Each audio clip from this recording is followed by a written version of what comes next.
በስመ አብ ወወልድ ወመንፈስ ቅዱስ አሐዱ አምላክ አሜን። ሰላም ለሁላችሁም። በመጀመሪያ ደረጃ አላልኳችሁም ራሱ የጌታችን የኢየሱስ ክርስቶስ ጸጋና ሰላም በሁላችን ላይ ጸንቶ ይኑር እና ዛሬ እንዳልኳችሁም ቅዱሱን የእግዚአብሔርን ቃል መጽሐፍ ቅዱስን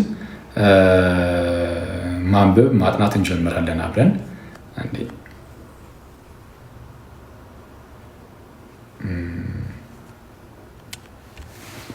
እሺ ማንበብ ማጥናት እንጀምራለን እና በዚህ ሁሉ ውስጥ ደግሞ የቃሉ ባለቤት አምላካችን ጌታችን ኢየሱስ ክርስቶስ በነገር ሁሉ ይርዳን፣ በመካከላችን ይገኝ፣ ተገኝቶ ደግሞ ያስተምረን። የሁላችንም መምህር ጌታችን ኢየሱስ ነው። እርሱ ነው የሚያስተምረን፣ እርሱ ነው የሚያነቃን። በልባችን ላይ ብርሃኑን የሚልከው እርሱ ነው። እርሱ ራሱ ደግሞ ብርሃናችን ነው እና ጌታ ኢየሱስ በመካከላችን ተገኝቶ እርሱ ያብራልን፣ የቃሉን እውነት ይግለጥልን፣ ወደ እውነት ሁሉ ይምራን እና ደግሞ ቅዱሱን ቃሉን እንድናነበው ራሱ ጋይስ ይህንን መጽሐፍ ቅዱስ ይህንን የእግዚአብሔርን ቃል እንድናነበ ራሱ በምህረቱ በቸርነቱ ስለሰጠን እናመሰግነዋለን። እንደኛ ብንሆን አይሰጠንም። በቃ ምንም ቃሉንም አይልክም።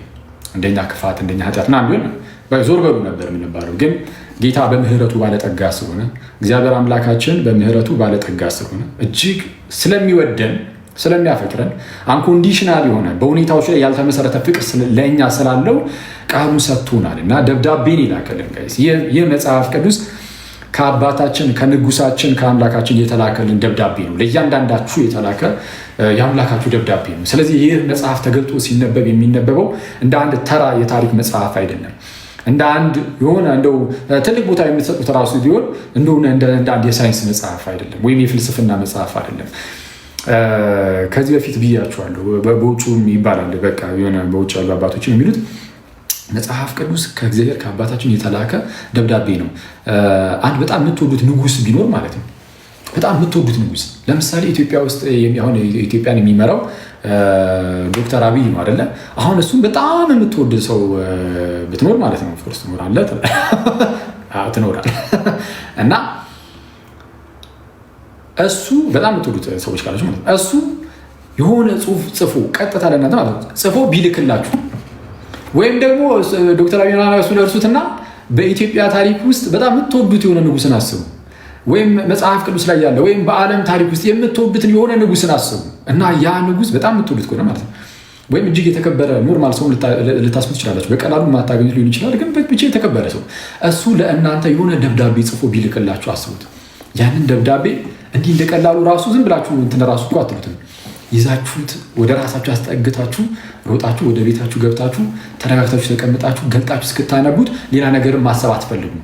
ምን ይሆን የተጻፈው ብላችሁ እንደምትጓጉ መቼ ሳልጠራጠር ጋይስ፣ ይህ መጽሐፍ የዓለማቱ ጌታ እናንተ የእርሱ የእጆቹ ስራዎች ናችሁ። የእግዚአብሔር አምላክ የእጆቹ ስራዎች ነን። ደግሞ የእጆቹ ስራዎች ብቻ አይደለም፣ ፈጣሪያችን ብቻ አይደለንም። በወደቅን ጊዜ ያድነን ዘንድ የተገለጠው ራሱ ነው። ይሄ ያው እግዚአብሔር ልጅ ጌታችንና መድኃኒታችን ኢየሱስ እኛን ለማዳን ተገለጠ።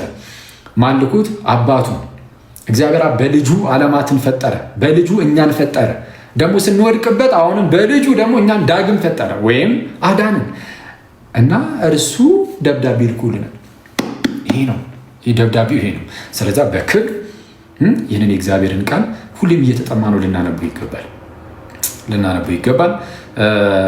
ሲነበብ ስታነቡ ማለት ነው አንዳንድ ጊዜ አነባዋለሁ ምንም አይገባኝም ምናምን እንላለን። በጣም የሚያሳዝነው በእኛ ዘንድ ያልተለመደ እኛ ዘንድ ስለ በተለይ ኦርቶዶክሶች ጋር እኛ ጋር በደንብ ያልተለመደው ነገር ብዬ የማስበው ያው ሁላችንም ስለምናውቀው ዝም ብዬ ላውራው መጽሐፍ ቅዱስ በደንብ አናነብም አይደል? መጽሐፍ ቅዱስ ብዙ ክርስቲያን በደንብ አያነብም። የመጽሐፍ ቅዱስ ጥናት ምናምን መርሃ ግብር ምናምን በደንብ የለም አለ። በየሰንበት ትምህርት ቤቱ ምናምን በተወሰነ መልኩ ይሰጣል። ግን ምን ያስፈልጋል? መጽሐፍ ቅዱስ የማንበብ ልምድ በጣም ሊኖረን ይገባል። እኔ ባለፈውም ነግሬያችኋለሁ። አሁን ያው የሚደነቀው እናደንቃለን። ለምሳሌ ፕሮቴስታንት ወንድሞቻችን ጋር እህቶቻችን ጋር ጥሩ ነው። ያን ያህል በጣም በጥልቀት ላይገቡበት ይችላሉ ከምናየው ነገር አንጻር። ግን አትሊስት ግን በቃ መጽሐፍ ቅዱስን እንወዳለን ይላሉ፣ ከእጃቸው አይጠፋም እና ለማንበብ ይሞክራሉ። ጥሩ ነው። አሁን አንድ ፕሮቴስታንት ወደ የሆነ ሰውም ሲለው እየሰማሁ ነበር ባለፈው እንዳልኳችሁ እና አንድ ፕሮቴስታንት ለምሳሌ ወደ ኦርቶዶክስ ቢመጣ ልለው የምንችለው አንዱ ነገር ይህንን ባህልን እንዳታቆሙ ይህ መጽሐፍ ቅዱስ የመውደድን ነገር በቃ እሱ መቅረት የለበትም። እኛ አሁን መጽሐፍ ቅዱስን ማወቅ አለብን። መጽሐፍ ቅዱስ የእግዚአብሔር ቃል እንደመሆኑ የእግዚአብሔር ቃል ደግሞ መሳሪያችንም ጭምር። የእግዚአብሔር ቃል ታጠቁ ነው የተባለው። ራሱ የምንታጠቀው ጋሻችን ነው፣ ራሱ መዋጊያችንም ነው። ስለዚህ የእግዚአብሔርን ቃል ሁላችንም ልናቅ ልንረዳ ይገባል። መሪያችን ሊሆን ይገባል። የእግዚአብሔር ቃል መሪ ነው። የእግዚአብሔር ቃል እጅግ በጣም ብዙ ጥቅሞች ነው ያሉት። ሀሳብን ሁሉ የሚመረምር ደግሞ ሀሳብን ሁሉ የሚቀድስ ነው። መጽሐፍ ቅዱስን ባነበብን ቁጥር የእግዚአብሔርን ቃል ባነበብን ቁጥር ወደ እግዚአብሔር ነው የምንቀርበው። ምክንያቱም የእግዚአብሔርን ነገር ነው እያነበብን ያለ ነው። አንድ ሰው ለምሳሌ ልንገራቸው፣ በጣም የኃጢአት ነውር የሆነ ነገር የሚያነብ ቢሆን ነውር የሆነ የኃጢአት ነገር ዝም ብሎ የሚያነብ ቢሆን ሀሳቡ ሁሉ ተውቱ። ይህ ሀሳቡ ምን ይሆን ይሄዳል? የነውር አይደለም ነውሩ የሆነ ነገርን ሀሳቡ ሁሉ ወደ ነውርነት ወደ ኃጢአት እየተቀየረ ይሄዳል። ነውር የሆኑ ነገሮች ሀሳብን ነውር የማድረግ አቅም አላቸው። ኦኬ ነውር የሆነ ነገር ሲያነብ የሚውል ሰው ካለ ሲመለከት የሚውል ሰው ካለ ሀሳቡ ነውር ይሆናል። ይህ ታላቁ የእግዚአብሔር ቃል ደግሞ እጅግ የምንወደው መጽሐፍ ቅዱስ ደግሞ ከራሱ ከእግዚአብሔር የተሰጠን ስለሆነ ቅዱስ ነው። ራሱ ሲጀምር መጽሐፍ ቅዱስ ነው የምንለው። መጽሐፍ ብቻ ሳይሆን መጽሐፍ ቅዱስ ነው የምንለው። መጽሐፍ ቅዱስ ስለሆነ እዚህ ላይ የሚውል ሰው ሀሳቡ ይቀደስለታል። ሀሳቡ የሚቀደስለት ኃጢአት አያደርግም። ከኃጢአት ይርቃል። ንጽህናን እየተላበሰ ይሄዳል። ስለዚህ መጽሐፍ ቅዱስ እጅግ በጣም ጠቃሚ ነው። ለምንድነው ግን መጽሐፍ ቅዱስ የምንለው? እንዳልኳችሁ ነው። መጽሐፍ ቅዱስ የምንልበት ምክንያት መጽሐፍ ነው። ይኸው እንደምታዩት መጽሐፍ እኮ ነው። ብዙ መጽሐፎች አሉ፣ ብዙ መጽሐፍት አሉ። ይህም መጽሐፍ ነው። ግን ለየት ተብሎ ቅዱስ ተብሎ የሚጠራው የዚህ መጽሐፍ እውነተኛው ኦተር እውነተኛው ባለቤት ራሱ እግዚአብሔር አምላካችን ነው። ሰዎች ነው የጻፉት። በርካታ ሰዎች ከ40 በላይ ሰዎች ጻፉ። ግን ሲጽፉ እግዚአብሔር እያገዛቸው በመንፈስ ቅዱስ እርዳታ ኢንስፓየርድ ሆነው በመንፈስ ቅዱስ ተነሳስተው ነው የጻፉት። በመንፈስ ቅዱስ ተነሳስተው። ስለዚህ የእግዚአብሔር ቃል ነው፣ የእግዚአብሔር እስትንፋስ ነው። የእግዚአብሔር መንፈስ ያለበት መጽሐፍ ሁሉ ይሌለ የእግዚአብሔር እስትንፋስ ያለበት መጽሐፍ ነው ይህ መጽሐፍ። ስለዚህ የአምላካችሁ እስትንፋስ እዚህ ውስጥ አለ። እሱን ለማግኘት ግን በትህትና ሀምብል ነው። በትህትና እሱ ይህን ማንበብ ይጠይቃል። እና ከዚህ ይህ መጽሐፍ ቅዱስ በሁለት ዋና ዋና ክፍሎች ይከፈላል። እንደምታውቁት ብሉይ ኪዳንና ሐዲስ ኪዳን ተብሎ ማለት ነው። ብሉይ ኪዳን የሚባለው ጌታችንና መድኃኒታችን ኢየሱስ ክርስቶስ ከመምጣቱ በፊት የተጻፉት መጽሐፍት አይደለም። እነዚህ ኦሪት፣ የሕግ መጽሐፍት፣ የነቢያቱ መጽሐፍት፣ መዝሙራቱ እና ሌሎቹ መጽሐፍት፣ እነዚህ የጥበብ መጽሐፍት ምናምን እነሱ ጌታ ኢየሱስ ከመምጣቱ በፊት የተጻፉት እነሱ የብሉይ ኪዳን የበፊቱ ኪዳን መጽሐፍት በበፊቱ ኪዳን ውስጥ የተዘጋጁ ያሉ የተሰጡ መጽሐፍት ናቸው። እነሱ ፕራይመሪ በመጀመሪያ ደረጃ የተሰጡት ለማን ነበር? እስቲ ለማን ነበር የብሉይ ኪዳን መጽሐፍት የተሰጡት? ለማን ነበር? ምንድን ነው አክሊ ኮመንቱን ዘግተው ትጠይቃለህ? እንዲህ መጠየቅ ካለብህ ክፈተውና እናሳየ። እውቀታችን ምን ትልቅ ነገር እኮ አይደለም የሚጠይቀው፣ ቀለል አድርገን የምንመልሰው ልትሉ ትችላላችሁ። የምርም ትመልሳላችሁ አውቃለሁ። የብሉይ ኪዳን መጽሐፍት የተጻፉት ወይም ደግሞ የተሰጡት በመጀመሪያ ለአይሁዳውያን ነው፣ ለሕዝበ እስራኤል። ጥንት ላይ የእግዚአብሔር ሕዝብ የሚባል ሕዝበ እስራኤል አለ። በእነርሱ በዛ በኮሚኒቲ ውስጥ መጽሐፍት ይጻፋሉ። የእግዚአብሔር ቃል ናቸው። ይመሩባቸዋል። አሁን በአዲስ ኪዳን ጌታችንና መድኃኒታችን ኢየሱስ ክርስቶስ ሲመጣ እውነተኛው ጉባኤ እውነተኛው ሕዝበ እስራኤል ተመሰረተ። እውነተኛው ሕዝበ እስራኤል እውነተኛው ሕዝብ ጌታ ሲመጣ ኬዝ እንዴት ማለት ጥንት ላይ የአይሁዳውያን ማህበረሰብ አልነበሩ። ኮሚኒቲው ህብረቱ ጉባኤው አይሁዳውያን ናቸው ወይም ደግሞ እስራኤላውያን ናቸው። ያ እስራኤል በስጋ የሆነ እስራኤል ነው ማለት አብርሃም ማንን ወለደ? እስቲ አብርሃም ይስሐቅ ያዕቆብ ማን ነው? እስራኤል።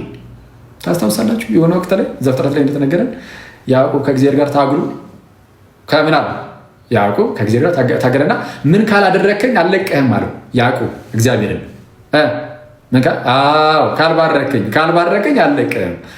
ካልባረከኝ አልለቅህም ሲለው እግዚአብሔር ያኔ ባረከው። ስምህ እስራኤል ይባላል አለው።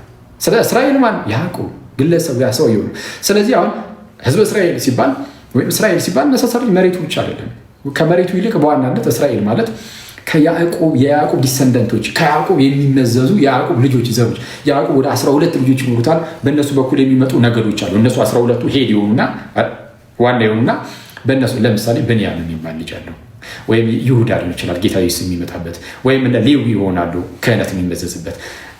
እንደነዚህ አይነት ልጆች ይኖሩና በእነርሱ ስር አሁን በይሁዳ ስር በጣም እየተበራከተ በይሁዳ በኩል የሚወለዱ ልጆች እየበዙ እየተባዙ ይሄዱና በይሁዳ በኩል የሚመጡ ትልቅ ህዝብ፣ በሌዊ በኩል የሚመጣው ትልቅ ህዝብ፣ እንደዛ እያለ በበሊያም በምናምን ያ ህዝብ እንደ አጠቃላይ ሁሉም ግን ከያዕቆብ ከእስራኤል ስለሚመጣ እስራኤል ይባላል። በሐዲስ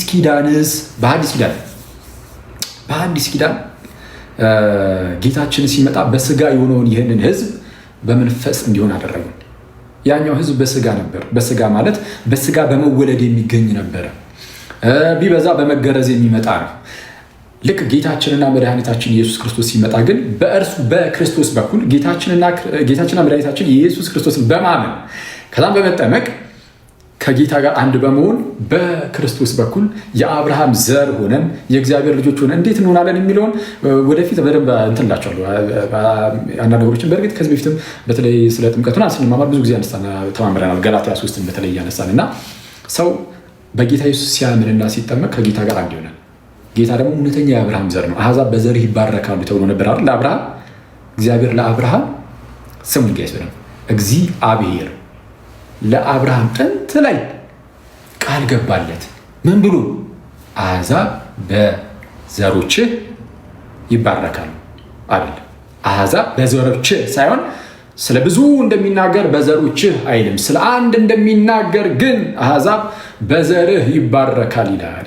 ገላትያ 3 ላይ ነው ይህን የሚናገረው። ስለ አንድ እንደሚናገር እርሱም ክርስቶስ ይላል። እውነተኛው የአብርሃም ዘር ማን ነው? ክርስቶስ።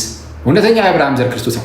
በሐዲስ ኪዳን ሰው የአብርሃም ዘር መሆን ከፈለገ እውነተኛ የአብርሃም ዘር መሆን ከፈለገ ከአብርሃም በስጋ መወለድ አይደለም የሚጠበቅበት ከእውነተኛው ከአብርሃም ዘር ከክርስቶስ ጋር መጣበቅ ነው የሚጠበቅበት። ከእርሱ ጋር አንድ ሲሆን በክርስቶስ በኩል እውነተኛ የአብርሃም ዘር ይሆናል እና ገላትያ ምዕራፍ 3 ቁጥር 28 ላይ እንደተነገረው እናንተም የክርስቶስ ከሆናችሁ እንኪያስ የአብርሃም ዘር እንደ ተስፋውም ቃል ምኖች ናችሁ? ወራሾች ናችሁ። የአብርሃም ዘር ወራሽ ይወርሳል። ስለዚህ ወራሽ የምንሆነው የአብርሃም ዘር ከሆንን ነው። የአብርሃም ዘር የምንሆነው ደግሞ በአዲስ ኪዳን ከጌታ ጋር አንድ ስንሆን ስናምን ስንጠመቅ። ስለዚህ አሁን በክርስቶስ ኢየሱስ አምነው የተጠመቁ ሰዎች ሁሉ በጌታ አንድ ናቸው። አሕዛብ የለም፣ ሕዝብ አይሁዳውያንም የለም፣ የግሪክ ሰው የለም፣ ወንድ የለም፣ ሴት የለም፣ ባሪያ የለም፣ ጨዋ የለም። ሁሉም በክርስቶስ ኢየሱስ ሁሉም ከጌታ ጋር ስለሆነ የሚጣበቀው ከጌታ የተነሳ አንድ ሕዝብ ይሆናል። ይህ ሕዝብ ቤተ ክርስቲያን ይባላል። የሕዝብ ቤተ ክርስቲያን ፕራይመሪ የቤተክርስቲያን ትርጉም ምንድን ነው? ቤተክርስቲያን ማለት ህንፃው ማለት አይደለም። የመጀመሪያ ትርጉም ዋና ትርጉሙ ይህ አይደለም። ያው ከጊዜ በኋላ ቤተክርስቲያን የሚለው ህንፃውንም ለማመልከት ምናምን እንጠቀምበታለን እንጂ በዋናነት ግን ቤተክርስቲያን ኤክሌሲያ ማለት የተጠሩ ጉባኤ ማለት ነው። የተጠራ ለአንድ ዓላማ የተጠራ የወጣ ጉባኤ እና በሐዲስ ኪዳን እንደዚህ አይነት ህዝብ ተመሰረተ። አሁን ይህ ህዝብ ከመጣ በኋላ ደግሞ ቅዱሳት መጽሐፍት አሁን ደግሞ በዚህ ህዝብ ውስጥም ተጽፈዋል እና ማን የጻፉት? ቅዱሳን አባቶቻችን ሐዋርያቱና ደቀ መዛሙርቱ በማን ተደርተው? በመንፈስ ቅዱስ። እነማን? እነ ማቴዎስ፣ ማርቆስ፣ ሉቃስ፣ ዮሐንስ ሊሆን ይችላል። እነ ጳውሎስ ሊሆን ይችላል። እነ ያዕቆብ፣ እነ ይሁዳ ሊሆን ይችላል። እሺ ከነዚህ ሁሉ መጽሐፍት ውስጥ ስለዚህ በአዲስ ኪዳን የተጻፉ አሉ ብያቸዋለሁ። በብሉይ ኪዳን የተጻፉት ጥንት ላይ አይሁዳውያን በተሰባሰቡበት በዛ በአይሁዳውያን ጉባኤ ውስጥ የተጻፉት ናቸው ብያቸዋለሁ። የነቢያት መጽሐፍት፣ የህግ መጽሐፍት፣ የመዝሙራት ጥበባት እነሱ። በአዲስ ኪዳን ደግሞ ጌታ ከመጣ በኋላ በዚህ በቤተክርስቲያን ውስጥ የተጻፉ ናቸው። በሁለት ተከፈለ ማለት ነው።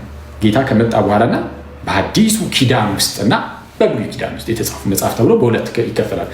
አሁን እኛ ግን የምናነበው እኔና እናንተ ዛሬ የምናነበው ከአዲስ ኪዳን ይሆናል።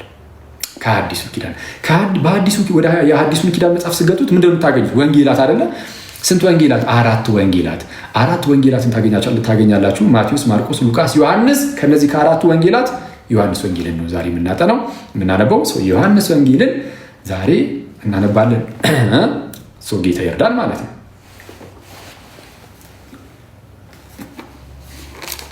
እሺ የዮሐንስ ወንጌል አክቹዋሊ የጌታችንና የመድኃኒታችን የኢየሱስ ክርስቶስ ቅዱስ ወንጌል ሐዋርያው ዮሐንስ እንደጻፈው ሐዋርያው ዮሐንስ ወይም ቅዱስ ዮሐንስ እንደጻፈው የጌታችን የኢየሱስ ክርስቶስ ወንጌል ቅዱስ ዮሐንስ እንደጻፈው ዮሐንስ ወንጌል ለየት የሚያደርጉ ብዙ ነገሮች አሉት። አሁን እንዳልኳችሁ እናንተን ማድከም የለብኝም። ስንማማር ቀለል አድርገን ይኸውልሽ ነገር እንደው እንድንይዝ ከዚህ ውስጥ እንድንጠቀም ጌታ እንዲያስተምረን በሚለው ስለሆነ ብዙ ነገሮችን የሆነ ጥናታዊ የሚመስል ነገር አይደለም የማቀርብላችሁ። ግን ዮሐንስ ወንጌል ለየት ያለ ነው።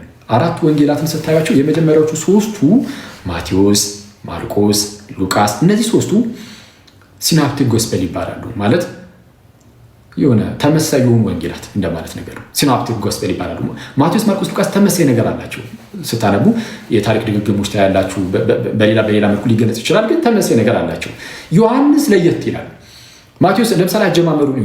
ማቴዎስ እንዴት ነበር የሚጀምረው? ማቴዎስ የዳዊት ልጅ የአብርሃም ልጅ የኢየሱስ ክርስቶስ የትውልድ መጽሐፍ ብሎ ነው የሚጀምረው አይደል? የዳዊት ልጅ የአብርሃም ልጅ የማን? የኢየሱስ ክርስቶስ የትውልድ መጽሐፍ። ጌታ ኢየሱስ የዳዊት ልጅ ነው፣ የአብርሃም ልጅ ነው። ስጋዊ ውልደቱን ስጋዊ ዘሩን ይዞ ይጀምራል። ከዛ ማርቆስን ይዩት። ማርቆስንም ካያችሁት ከመጥምቁ ዮሐንስ ነው የሚጀምረው። ከዛ በላይ ስለ ክርስቶስ ይናገራል። ከስጋው ነገር ነው የሚመጣው።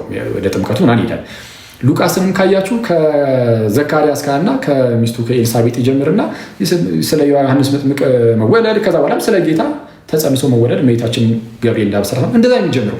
ዮሐንስ ጋር ስትመጡ ለየት ያለ ነገር አለ። በመጀመሪያ ቃል ነበረ እኮ ብሎ ነው የሚጀምረው። እኮ አይልም ግን እንደዛ በመጀመሪያ ቃል ነበረ ማለትም ስጋ ምናምን። ስለ ስጋነቱማ ትክክል ነው ማለት መጨረሻ ነው የተጻፈው። ዮሐንስ ሲጻፍ ከማርቆስ ከማቴዎስ ከሉቃስ በኋላ ነው የተጻፈው። መጨረሻ አካባቢ አንድ ክፍለ ዘመን ማገባደጃ 90 ምናምን ዓመተ ምህረት ላይ የተጻፈው ዮሐንስ ወንጌል እና ያውቃቸዋል ሌሎች ወንጌላት ተብሎ ይታመናል። ማቴዎስም የጻፈውን ማርቆስም ሉቃስም የጻፈውን እና የሳው ማቴዎስም እንደጻፈው ማርቆስም እንደጻፈው ሉቃስም እንደጻፈው እርሱ በስጋ ተገልጧል፣ የምርም ስጋ ሆኖ መጥቷል። በስጋ ተወልዷል። ግን በስጋ ከመወለዱ በፊት እኮ እርሱ ምን ነበር? የእግዚአብሔር ቃል ነበር፣ ሎጎስ ነበር። ስለዚህ ዮሐንስ ለየት የሚያደርገው ነገር በንስር ይመሰላል አይደል? ዮሐንስ በንስር ይመሰላል። ንስር ምንድን ነው? ንስር ከፍ ብሎ የሚበር ነው። ከደመና በላይ ይበራል። ምን ያህል ከፍታ እንደሚበር አስቡት። ከፍ ብሎ ወደ ላይ ይበርና ግን አነጣጥሮ ግን ምድር ላይ ያለውንም ደግሞ ያያል። ዮሐንስ ልክ እንደ ንስር ከፍ ብሎ በመጀመሪያ ቃል ነበረ ብሎ የሰማዩን ነገር ይናገርና አነጣጥሮ ደግሞ ቃልም ስጋ ሆነ ብሎ ደግሞ መሬት ላይ ደግሞ ከእመቤታችን በስጋ የተወለደው መወለዱን ደግሞ ያመጣል። እና ዮሐንስ በጣም ለየት ያለ ነው። ዮሐንስ ወንጌል በጣም ደስ የሚል ማለት እያበላለጠን አይደለም። ግን አንድ ቤርሳን ውስጥ የነበረ አንድ ሊቅም ጥንት ላይ የነበረ 4ኛ 3ኛ ክፍለ ዘመን አካባቢ የነበረ ምን ብሎ ይናገራል? ከቅዱሳት መጽሐፍት የአዲስ ኪዳን ኦፍኮርስ ከአዲስ ኪዳን ወንጌላት ምንም ግልጽ ነው። ወንጌላት በጣም ትልቅ ቦታ የሚሰጣቸው ከአዲስ ኪዳን መጽሐፍት ውስጥ ወንጌላት የማበላለጥ ሳይሆን ካሏቸው ከይዘታቸው አንጻር ምናምን የጌታችንን ነገር የሚተርኩ ስለሆኑ እነዚህ 4 ወንጌላት የጌታ ወንጌል ተብሎ ምስል የሚጠሩ 4 ወንጌል። ከ4ቱ ወንጌላት ደግሞ የዮሐንስ ወንጌል የማን ወንጌል? የዮሐንስ ወንጌል። የዮሐንስ ወንጌል በጣም ትልቅ ክብር አለው እና ያው ራሱ አሁን ቅድም ያልኳችሁ ሊቅ ምን ይላል? እንደውም ዮሐንስ ወንጌልን ለመረዳት ይላል አንብባችሁ ትፈልጋላችሁ አንብባችሁ ለመረዳት ወይል ሀሪፍ ለመረዳት ይልና ጸሐፊው ማን ነው? ዮሐንስ አይደል? ዮሐንስን 2 ነገሮች ያነሳና እንደሱ ሁኑ ይላል። ያ ሊቅ ምንድን ነው የሚያነሳው? 2 ነገር። ዮሐንስ ከጌታ ደረት ስር ነበር። ታስታውሳላችሁ አይደል? ጴጥሮስ ራሱ እስቲ ማን ነው አሳልፎ የሚሰጠው ጠይቀው ሲል ዮሐንስ ወንጌላዊ ዮሐንስ ማለት ነው በጌታ ደረት ስር ነበረ። በቅፉ በደረቱ ስር ነው። ስለዚህ ዮሐንስ ወንጌልን ለመረዳት በጌታ ደረት ስር ጥግት በል፣ ጌታ ሊደል ጠፍ በል ይላል። ሁለተኛው ደግሞ ጌታ በመስቀል ላይ እጆቹን በዘረጋበት ሰዓት እመቤታችን ቅድስት ድንግልን ለዮሐንስ እንኋት እናት ብሎ ሰጥቶት ነበር አይደል? ልክ እንደዚህ ሁሉ ጌታ ለአንተም እናቱን እንኋት እናት ብሎ ይስጥህ ይላል። ከዛን ትረዳለህ። የ4ኛ 3ኛ ክፍለ ዘመን አካባቢ ይሆናል። እሺ ኤኒዌይስ ኦሪጂን ነው እንደዛው ነው የሚናገረው። ስሙ አንዳንዴ በጥሩ ስለማይነሳ ለዛ ነበር ዝም ብዬ ቀየርኩ ያለፍኩት። እሺ ኤኒዌይስ ያም ሆነ ግን ዮሐንስ ወንጌል እጅግ በጣም ታላቅ መጽሐፍ ነው። ቤተክርስቲያናችን ውስጥ ትልቅ ክብር ነው የምንሰጠው። ስለዛ እንደዚህ ይላል ዮሐንስ ወንጌል። እንደ መግቢያ ስለሆነ የዚህን ያህል ጊዜ ወስጄባችኋለሁ። ስለዛ እስከ ቁጥር 18 ድረስ ያለውን ቶሎ ብለን እናነብና ሮብ ደግሞ እንቀጥላለን ማለት ነው። እዚህ ካነበብን በኋላ እናንተ ደግሞ ታነባላችሁ።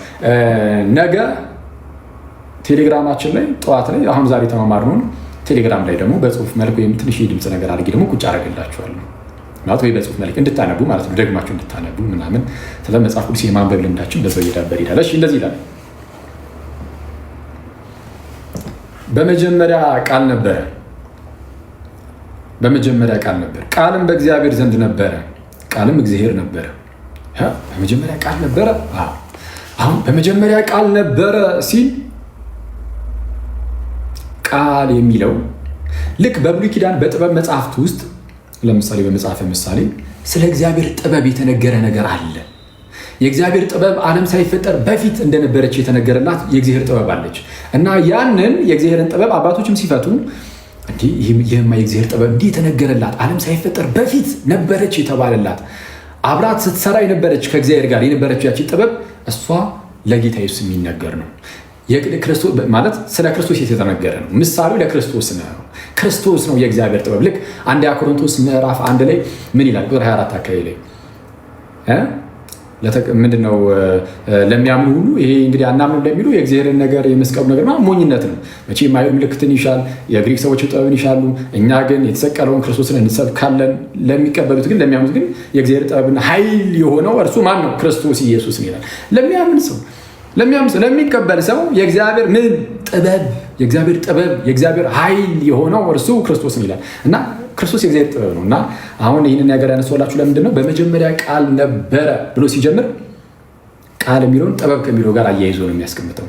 ጥበብ ሲል ማነው? እዚህ ጋር ቃል ሲል ጥበብ እንደማለት ነው። ጥንት ላይ ጥበብ እንደሚለው እዚህ ጋር ቃል ብሎ ያስቀምጠዋል። እሺ፣ ስለዚህ ጌታ ኢየሱስ ነው ቃል ያለው ጌታ ኢየሱስ ነው። ይህን ለማወቅ ቁጥር 14 ላይ በኋላ ላይ እናየዋለን። ቃልም ሥጋ ሆነ በእኛም አደረ፣ አንድ ልጅም ከአባቱ ዘንድ እንዳለ ያለውን ክብሩን አየ ስለሚል ስለ ልጁ እየተናገረ እንደሆነ ግልጽ ነው። እሺ፣ እንዲህ ይላል። እዚህ ላይ አንድ በጣም ማስተዋል ያለብን ነገር አለ። በመጀመሪያው ቃል ነበረ፣ ቃልም ከእግዚአብሔር ጋር ነበረ ወይም በእግዚአብሔር ዘንድ ነበረ። ተመሳይ ነው። ቃል በእግዚአብሔር ዘንድ ነበረ ማለት ቃል ከእግዚአብሔር ጋር ነበረ፣ ቃልም ከእግዚአብሔር ጋር ነበር ይልና ቃልም ደግሞ እግዚአብሔር ነበር ይላል ጌታ ኢየሱስ። ስለዛ ነገሩን አንዴ ነው። በመጀመሪያ ማን ነበረ ጋይዝ? በመጀመሪያ ቃል ነበር። ትክክል። በጣም ጎበዝ። በእውነት አለባቸው። በጣም ጎበዝ ነህ፣ ትችላለህ። ሲጀመር አንተ በመጀመሪያ ቃል ነበረ። ሁላችሁ መጽሐፍ ቅዱሳችሁ እንዳወጣችሁ ተስፋ አደርጋለሁ። እንደው በጌታ መጽሐፍ ቅዱስ ያላወጣ ሰው አይኖር። መጽሐፍ ቅዱሳችሁ ሁላችሁም አውጡ። መጽሐፍ ቅዱስ ሳያወጣ ዝም ብሎ እንደዚሁ የሚከታተለኝ ሰው አይኖር፣ ከይቅርታ ጋር ማለት ነው። ብትችሉ በቃ መጽሐፍ ቅዱስ ብትችሉ ይሄኛውን እንትኑን ይሄ ኖራ ሃርድ ኮፒውን ማለት ነው። እሱን ካሌላችሁ ደግሞ የስልኩንም ቢሆን ክፈቱትና እንደዚህ እዩት። እናንተ በአይናችሁ የእግዚአብሔርን ቃል እያያችሁ ስሙ። እሺ፣ ስለምታደርጉት እናመሰግናለን ትላለህ። በመጀመሪያ ቃል ነበረ። የቃል ጌታ ኢየሱስ ነው። ተመልከቱ። መቼ ነው የነበረው? በመጀመሪያ ቃል ነበረ። አዎ ነበረ። እሺ፣ በመጀመሪያ ቃል ነበረ ነው የሚለው ወይስ በመጀመሪያ ቃል ሆነ? ይህ ጥያቄ ለምን እንዳነሳው ትንገራችሁ። ጥንት ላይ የሆነ የስህተት ትምህርት ተነስቶ ነበር። የአርዮሳውያን ትምህርት ነው። ቃል ወይም ጌታችን ኢየሱስ ማለት ነው መጀመሪያ በእግዚአብሔር ተፈጥሯል። ፍጡር ነው፣ የተፈጠረ ነው እና ተፈጥሮ እግዚአብሔር ቃልን ፈጠረውና ከፈጠረው በኋላ በዛ በፈጠረበት በቃሉ ደግሞ ሌላውን ቀን ዓለም ፈጠረ ብሎ ማስተማር ጀምሮ ነበር ዮሐንስ። ለነዚህ ለአርዮሳውያን መልሳለሁ። በመጀመሪያ ቃል ሆነ ወይም በመጀመሪያ ቃል ተፈጠረ አይልም። በመጀመሪያ የተፈጠረው ምንድን ነው? በዚህ በመጽሐፍ ቅዱሳችን ትምህርት ከተባለ እስቲ የዚህን የመጽሐፍ ቅዱሳችን ማለት ነው ዝም ብላችሁ የመጀመሪያው ዝም ብላችሁ ይሄ ከመጀመሪያው ማለት ነው የመጀመሪያው አንቀጽ ዝም ብላችሁ ሄዳችሁ ከፈታት እስቲ ዝም ብላችሁ የመጀመሪያውማ ይሄ ነው እንዳትሉኝ እንደው በቅዱስ ሚካኤል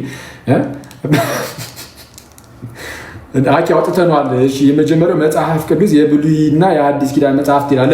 ምን እናንብብ እንዳትሉኝ የመጀመሪያው ክፍል ማለት ነው። እሺ ማውጫውንም ተውትና እሺ የመጀመሪያው ኦሪት ዘፍጥረት ነው። ኦሪት ዘፍጥረት ከምዕራፍ ስንት ነው የሚጀምረው? ከምዕራፍ 3 አይደለም ከምዕራፍ 1 ነው። ኦፍኮርስ ከምዕራፍ 1 ከቁጥር 1 እሺ በመጀመሪያ የተፈጠረው ቃል ነው ይላል። እስቲ በመጀመሪያ እግዚአብሔር ቃሉን ፈጠረ። እንዴ በመጀመሪያ እግዚአብሔር ቃልን ፈጠረ ይላል አይልም? አይልም። ኦፍኮርስ አይልም። በመጀመሪያ እግዚአብሔር ሰማይና ምድርን ፈጠረ። በመጀመሪያ እግዚአብሔር ቃልን ፈጠረ፣ ወልድን ፈጠረ፣ ጌታ ኢየሱስን ፈጠረ ሳይሆን በመጀመሪያ እግዚአብሔር ሰማይ እና ምድርን ፈጠረ። ምድርን ባዶ ነበረች። ስለዛ የመጀመሪያው ፍጥረት ሰማይና ምድር ነው። ሰማይና ምድር እንጂ ጌታ ኢየሱስ ቃል አይደለም። ዮሐንስ ወንጌል ምዕራፍ 1 ላይ አሁን ልመልሳችሁ። በመጀመሪያ ቃል ተፈጠረ ይላል እዚህ ክፍል ላይ። አይልም። በመጀመሪያ ቃል ነበረ ግን ይላል። በመጀመሪያ ቃል ምን ነበረ? እንዳትረሱ እሺ። በመጀመሪያ ቃል እችን ቃል ፈልጋታለሁ፣ ነበረ የምትለውን ቃል ለምን መሰላችሁ የምፈልገው? እዚሁ ጋር ዝቅ ብላችሁ ስትመለከቱ ቁጥር 3 ላይ ሁሉ በእርሱ ሆነ የሚል ቃል አለ። ሁሉ በእርሱ ነበረ ወይስ ሆነ? ሁሉ በእርሱ ሆነ። ሁሉ በእርሱ ሆነ ማለት ተፈጠረ ማለት ነው። እሺ፣ ሁሉ በእርሱ ሆነ ማለት ተፈጠረ። ሆነ ማለት ካለመኖር ወደ መኖር መጣ ማለት ነው። ሆነ ማለት ምን ማለት ነው? እንዳትረሱ። ሆነ ማለት ካለመኖር ወደ መኖር መጣ። ሁሉ በእርሱ በቃል እኔ ደብታል ቁጥር 3 ላይ ነው ያለው። ሁሉ በቃል ሆነ ሚኒንግ ተፈጠረ። ካለመኖር ወደ መኖር መጣ። አገኔቶ ነው የሚለው ካለመኖር ወደ መኖር መምጣት። አስቀድሞ ያልነበረ ነገር ብቅ ሲል በማን በቃል ካለመኖር ወደ መኖር መጣ። መፈጠር ማለት እሱ ነው። ሆነ የምትለው ቃል መፈጠር ነው። አስቀድሞ ያልነበረ ነገር መኖር ሲጀምር ይሄ ነገር ሆነ ይባላል። ለምሳሌ ቃልም ስጋ ሆነ ይላል። በኋላ ላይ ስናየው ቃል ስጋ ነበረ አይደለም። ቃል ስጋ ነበረ ከተባለ ቃል ከመቤታችን ስጋ አልነሳም ማለት ነው። ይልቁንም ቃል ከዘላለሙ ስጋ ነበር ያስብላል። ምክንያቱም ቃል ስጋ ነበረ ካለ እንደዛ ነበር የሚያስብለው። ግን እንደዛ አይልም። ቃል ስጋ ሆነ። ቃል ስጋ ሆነ። ኦኬ፣ ቃል ስጋ ሆነ የሚል ከሆነ አስቀድሞ ስጋ እንዳልነበረ ያስታውቃል። በመጀመሪያ ቃል ሆነ ቢልስ? በመጀመሪያ ቃል ሆነ ቢል በመጀመሪያ ቃል ሆነ ቢል አስቀድሞ ቃል አልነበረም። ስለዚህ የሆነ ሰዓት ላይ ነው የመጣው። ስለዚህ ቃል የእግዚአብሔር ቃል ጌታችንና መድኃኒታችን ኢየሱስ እርሱ ቃል እንደመሆኑ ያልነበረበት ጊዜ ነበረ። የሆነ ሰዓት ላይ ነው ብቅ ያለው በእግዚአብሔር ያስብል ነበር። ምን ቢሆን ኖሮ እንዳትረሱ እንደው ቃል በመጀመሪያ ሆነ ወይም በመጀመሪያ ቃል ሆነ ቢባል ግን እንደዛ አይልም። ምን ይላል መጽሐፍ ቅዱሳችሁ ላይ ያለው? በመጀመሪያ ቃል ሆነ ይላል። እስቲ ልክፈትላችሁ አንዴና እስቲ በመጀመሪያ ቃል ሆነ ነው የሚለው። ሆነ ከሆነ አንዴ ከመክፈት ቤት ሆነ ከሆነ እንዳትረሱ ካለመኖር ወደ መኖር መጣትን ስለሚያሳይ በመጀመሪያ ቃል ሆነ ማለት በመጀመሪያ ቃል ካለመኖር ወደ መኖር መጣ የሚል ትርጉም ይሰጣል። ልክ ቁጥር 3 ላይ እንዳሳያችሁ ሁሉ በእርሱ ሆነ እንደተባለ፣ ቁጥር 14 ላይ ቃልም ስጋ ሆነ እንደተባለ። እሺ፣ ስለ ቃል ሲናገር በመጀመሪያ ቃል ሆነ ከተባለ ኦኬ፣ በመጀመሪያ ቃል ሆነ ከተባለ ቃል አስቀድሞ አልነበረም። ስለዚህ አሁን ነው ያስፈልግ። ግን ምን ይላል እስቲ መጽሐፍ እስቲ ንገሩኝ እስቲ። ምንም ሲጀምር እኔ እንቅልፋም ማህበረሰብ ስለሆናችሁ ልነበር ግን ነው አይደላችሁ። አላስተኛችሁ፣ አልሰማችሁም። እስቲ በመጀመሪያ ቃል ሆነ ይላል። እስቲ እንትን ልበላችሁና አለ ታላቁ መንት እዚህ ቤት እኮ እኔ ሞዴሬተር እኮ ጌታ ኢየሱስ ምን የለም እኮ በእውነት። እሺ በመጀመሪያ ቃል ሆነ ይላል። ምን የሚለው እስቲ በመጀመሪያ ቃል በመጀመሪያ ቃል አይደል? ትክክል። ቃል ነበረ። ታንኪ ምንድነው ልዩ የሚያደርገው?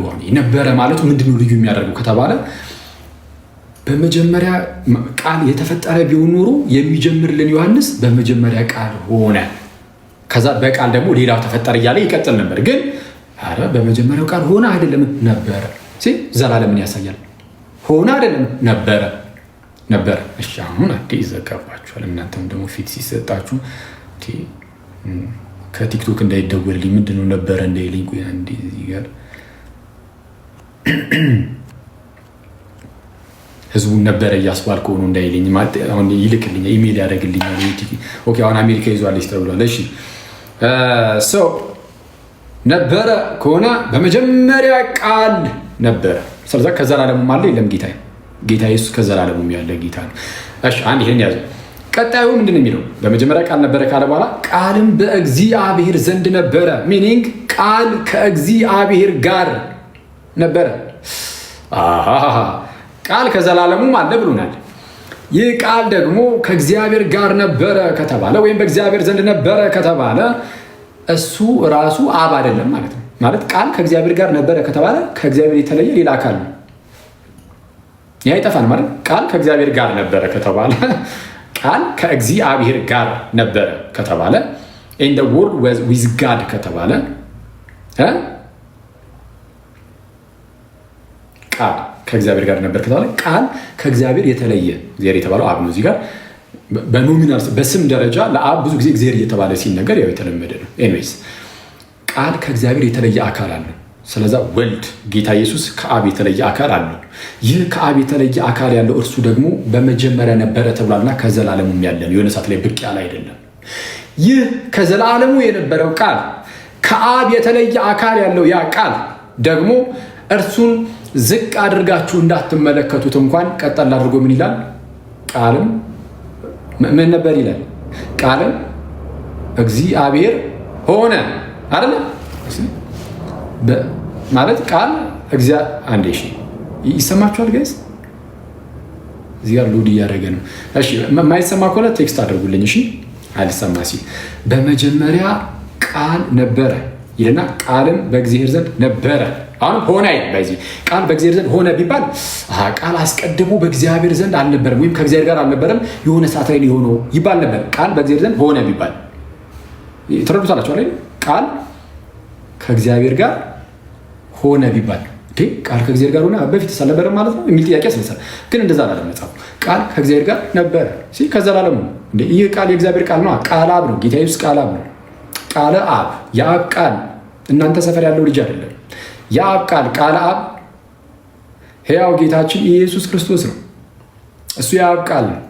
የአብ ቃል እንደመሆኑ ከዘላለሙም ከአብ ጋር ያለ ነው። ስለዚህ ቃልም በእግዚአብሔር ዘንድ ነበረ ይልና ሶስተኛው ላይ ሲያመጣ ቃልም እግዚአብሔር ሆነ አይደል የሚለው? እስቲ ነው እንዴ? ቃል እግዚአብሔር ሆነ ከተባለ ቃል አስቀድሞ እግዚአብሔር አልነበረም ዘንድ እግዚአብሔር ሆነ እንደማለት ማለት። ለምሳሌ ቃል ስጋ ሆነ ይላል ቁጥር 14 ላይ ሄዳችሁ ይዝ ቃል ስጋ ሆነ ይላል። ስለዚህ ቃል አስቀድሞ ስጋ አልነበረም። አሁን በዘመን ፍጻሜ ከእመቤታችን ስጋ ሆነ። ቃል እግዚአብሔር ሆነ ከተባለም ኦኬ ቃል አስቀድሞ እግዚአብሔር አልነበረም ዘንድ እግዚአብሔር ሆነ ያስብላል። ስለዚህ ምን አለ? ቃልም እግዚአብሔር ሆነ ይላል። እስቲ ቆይ እንዴ እናንብበው። በመጀመሪያው ቃል ነበረ፣ ቃልም በእግዚአብሔር ዘንድ ነበረ፣ ቃልም እግዚአብሔር ሆነ ይላል አይደል?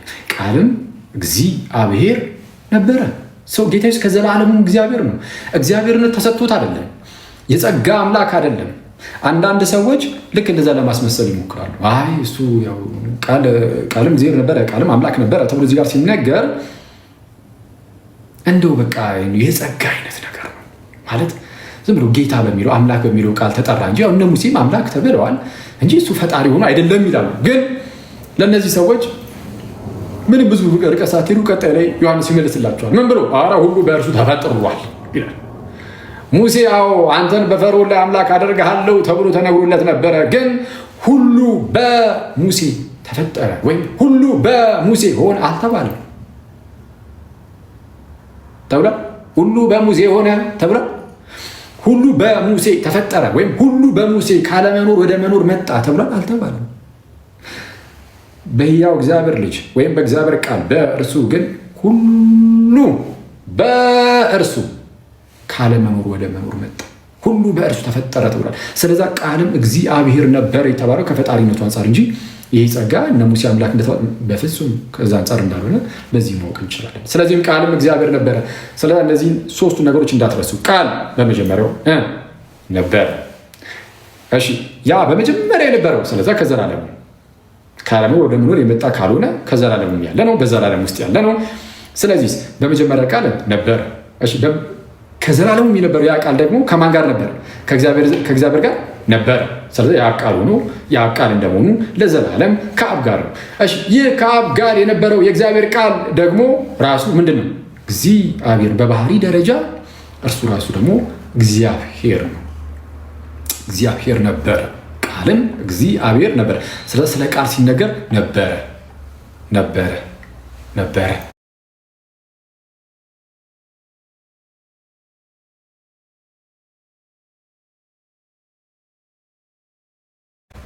ሆነ አይደለም። ከቃልነቱ አንጻር ሲነገር ሆነ አይባልም። ነበረ ነበረ ነበረ። እሺ ይህ በመጀመሪያው በእግዚአብሔር ዘንድ ነበረ። ስለ ቃል ነው የሚናገረው። እሺ አንዳንድ ሰዎች ቃልም እግዚአብሔር ነበረ የሚለው ላይ እንደው አንዳንድ እንደው ሰዎች ምን አይነት እንትን ያነሳሉ፣ ተቃውሞ ያነሳሉ። ቃልም እግዚአብሔር ነበረ ሳይሆን ተብሎ የሚፈታው ሲተረጎም ማለት ሲተረጎም ቃሉ ራሱ እግዚአብሔር ቃል ነበረ ነው ተብሎ መፈታት ያለበት ይላሉ። ይሄ እንኳን እየቀረ የመጣ እንደው የእጅን ሞገት ነው። በእርግጥ ግን እግዚአብሔር ቃል ነበረ ግን እንደዛ ቢል ሴንስም አይሰጥም ጥቅሱ። አሁን ለምሳሌ በመጀመሪያ ቃል ነበረ ማን? ቃል። ስለዛ ባለቤቱ ቃል ነው። ስለማን የሚወራው? ስለ ቃል። ቃልም በእግዚአብሔር ዘንድ ነበረ ማን? ቃል። በማለትም በእግዚአብሔር ዘንድ ነበረ ማን? ቃል። ማን ብላችሁ ስትጠይቁ አንድ አረፍተ ነገር ላይ ማን ብላችሁ ስትጠይቁ የምታገኙት መልስ እርሱ ባለቤት፣ የአረፍተ ነገሩ ባለቤት ይባላል። እሺ፣ በመጀመሪያው ቃል ነበረ ማን? ቃል። ቃልም በእግዚአብሔር ዘንድ ነበረ ማን? ቃል። ቃልም እግዚአብሔር ነበረ ማን? ቃል። በቃ ይሄ ኮንሲስተንት ነው። ግን እግዚአብሔር ቃል ነበረ ብታደርጉት ኢሚዲየትሊ ምንም ነገር ገና ሳያስረዳን ወዲያውኑ ባለቤቱን ሰብጀክቱን ለውጦት እግዚአብሔር ያደርገዋል። ግን ቀጣዩ ደግሞ ምን ይላል? ይህ በመጀመሪያው በእግዚአብሔር ዘንድ ነበረ። ስለ ቃል እንደሚናገር ግልጽ ነው። ስለዚ ቃልም እግዚአብሔር ነበረ የሚለው ትክክለኛው ትርጉም ነው። ከዛ ቀጣይ ይላል ሁሉ በእርሱ ሆነ። በማን? በቃል። ሁሉ በእርሱ ሆነ። ሁሉ በእርሱ ሆነ፣ ከሆነውም አንዳች እንኳን ያለ እርሱ የሆነ ምንም የለም ይላል። ሁሉ በእርሱ ሆኖ አላ በማን? በቃል በጌታችን በኢየሱስ ክርስቶስ ማለት ነው። ሁሉ በእርሱ ሆነ በቃል ከሆነውም አንዳች እንኳን ያለ እርሱ የሆነ የለም። ምን እያለ ነው? በሌላ አማርኛ የተፈጠረው ነገር ሁሉ በእርሱ ነው የተፈጠረው ይልና ከተፈጠሩትም ወይም ከሆነውም ሁሉ አንዲት እንኳን ያለ እርሱ ያለ ቃል የሆነ ወይም የተፈጠረ የለም። አርዮሳውያን እንደሚሉት ከሆነና እግዚአብሔር አስቀድሞ ቃልን ፈጥሮ ከሆነ ጌታን ፈጥሮ ከሆነ ቃልን ማለት ነው ፈጥሮ ከሆነ ከዛን በእርሱ ሌላውን እየፈጠረ ከሆነ ቃል ፍጡር ይሆናል ማለት ነው አይደል?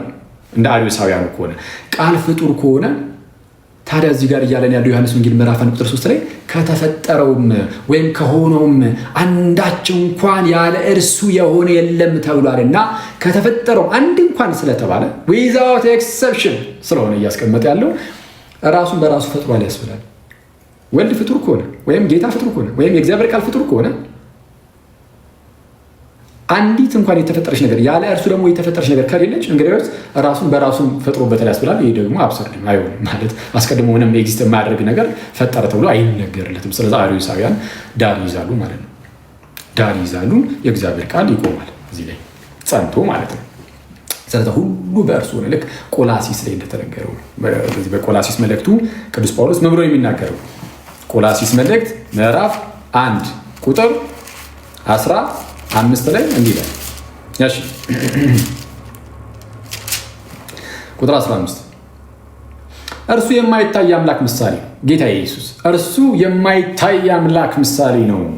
የሚታዩትና የማይታዩትም ዙፋናት ቢሆኑ ወይም ጌትነት ወይም አለቅነት ወይም ስልጣናት በሰማይና በምድር ያሉት ሁሉ በእርሱ ተፈጥረዋልና ከፍጥረት ሁሉ በፊት በኩር ነው።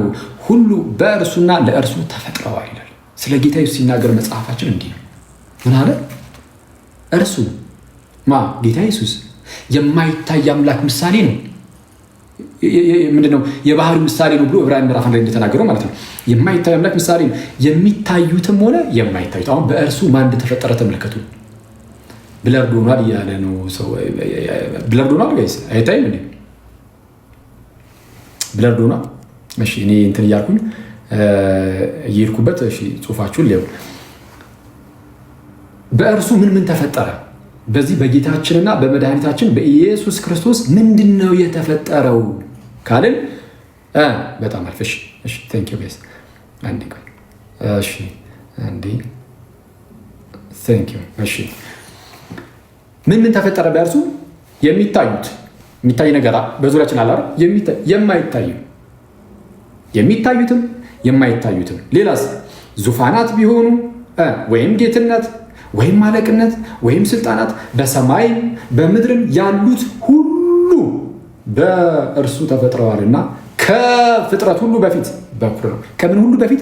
ከፍጥረት ሁሉ በፊት። እርሱ ራሱ ፍጥረት ውስጥ የሚደመር ቢሆን ኖሮ ከእርሱም በፊት ያስብል ነበር፣ ሆነ ያስብል ነበር። ግን አይደለም። ከፍጥረት ሁሉ በፊት እርሱ ፍጡር ነው የማይለው። ከፍጥረት ሁሉ በፊት እርሱ በኩር ነው፣ የመጀመሪያ ነው፣ የተወለደ ነው። ፈርስት ቦርን ነው፣ መጀመሪያ የተወለደ ነው እንደማለት ነው። ፈርስት ቦርን ነው። ኦኬ በሰማይም በምድርም ያሉት ሁሉ በእርሱ ተፈጥሯልና ከፍጥረት ሁሉ በፊት በኩር ነው። ሁሉ በእርሱና ለእርሱ ተፈጥሯል። በቃ ሁሉ የተፈጠረው በእርሱ ነው። ስለዛ ጌታ እርሱ ፍጡር አይደለም።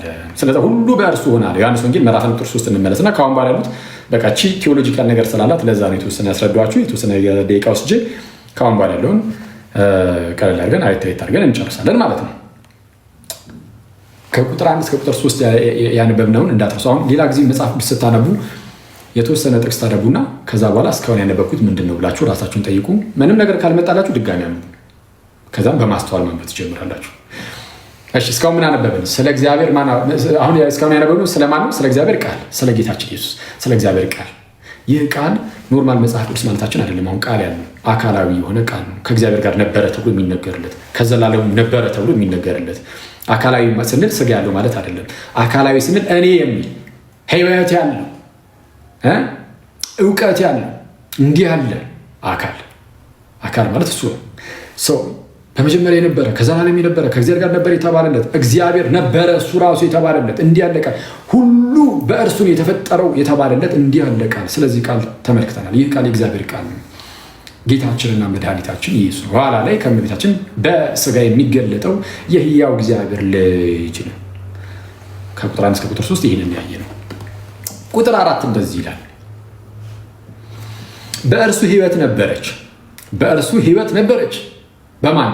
በእግዚአብሔር ቃል በጌታ በእርሱ ሕይወት ነበረች፣ ሕይወትም የሰው ብርሃን ነበረች ይላል። በእርሱ ሕይወት ነበረች። እርሱ ራሱ ጌታ ሕይወት ነው። ሕይወትም ደግሞ የሰው ብርሃን ነበረች ይላል። ስለዛ ለሰው ሁሉ ሕይወትን መስጠት ይችላል። ጌታ ራሱ ሕይወት ስለሆነ ጌታ ሕይወት ነውና በራሱ ሕይወት አለውና በራሱ ሕይወት ስላለው ሕይወትን መስጠት ይችላል። ያ ሕይወት ደግሞ ለሰው ምንድነው? ብርሃን ነው። ከጌታ የሆነ ሕይወት ሲሰጣችሁ ጋይስ በጨለማ ውስጥ እንደ መደናገር አይደለም። ጨለማ ውስጥ የሚጓዝ ሰው ወዴት መሄድ እንዳለበት እንኳን አያውቅም። ወዴት እንደሚንቀሳቀስ እንኳን አያውቅም።